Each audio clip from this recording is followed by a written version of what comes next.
So we already added onions. So now we add garlic. And we sear it a little bit just to make it get the brownish color. So we can see the brownish color is coming. Now we can add the tomatoes.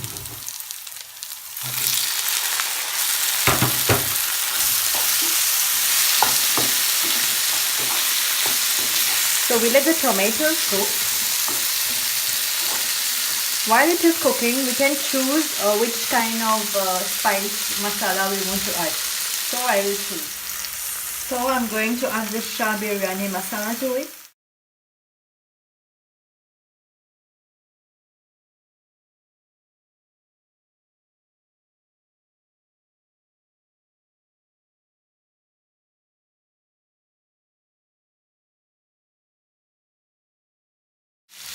Now as you can see, kohlrabi is added. So we have the vegetable also included.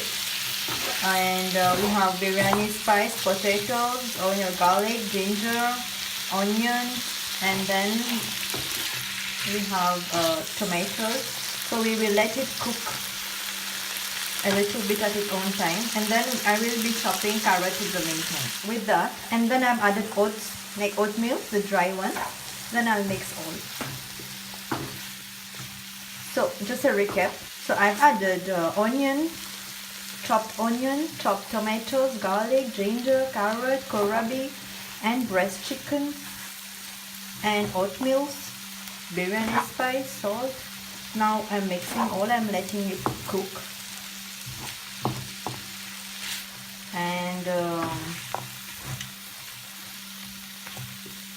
I will be adding a beetroot also, maybe a little bit. If I have a small beetroot, I will add it. So it's completed now. It's just like stirring and stirring, and it's going to be cooked in some time. And also, most importantly, while cooking, it's good to have tea in the meantime, so that